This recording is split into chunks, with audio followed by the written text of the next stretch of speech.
Hi, Keysor families. As you probably know, our third, fourth, and fifth graders will begin the MAP test starting next week and the week after that for some students.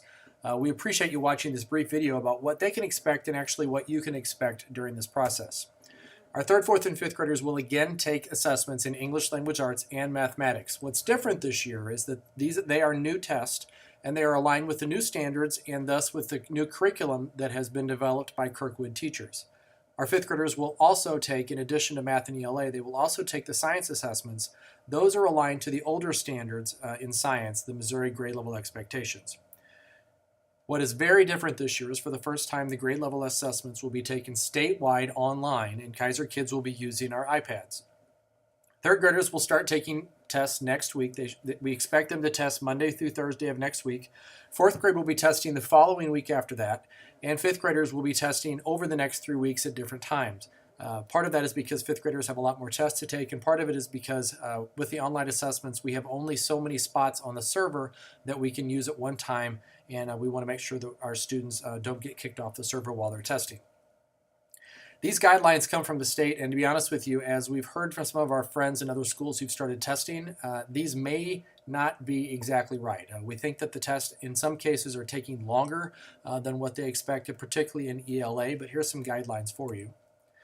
There's different types of tests. No longer are students just taking multiple choice tests like we took when we were kids, possibly. There's a lot of performance tests they'll be taking. There's also some assessments that could only happen, quite honestly, with technology.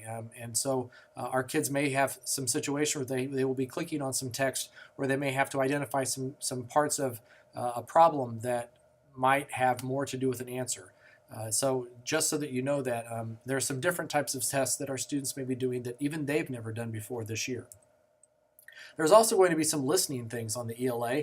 There'll be some things where the students will be listening to a passage, and then we'll need to answer questions about the passage. So that's a listening part of the ELA. Headphones and earbuds are needed, and if your teachers have not communicated with you about that already, you might want to make sure that your child has something at school while they're testing around that will help with that. In addition, our fifth graders will be taking, as an exiting grade level, they will have, as they have more tests, they will also have some assignments or some performance tasks that have to do with a lesson that will be taught by their teachers. That is, again, very different than the tests we've taken before, and certainly the tests that I took when I was a child. But it's to activate prior knowledge around a topic, and then the students will be required to do something and transfer information that they've learned.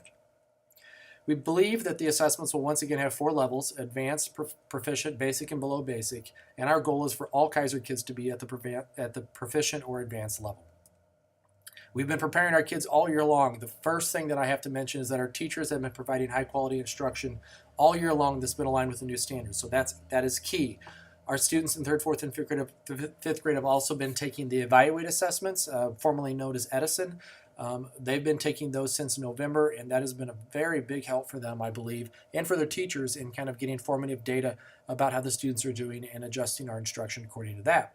And then finally, our students have been using their iPads in the last couple of weeks to take the new, it's basically training around the new assessments. And so that is put out by the state, and it's a way for them to take some practice items that will be very similar, we think, to what they'll be taking on the actual test. If you have a chance to watch our next video, we'll be exploring some important tips for Keysor kids and our families. Thanks so much for watching.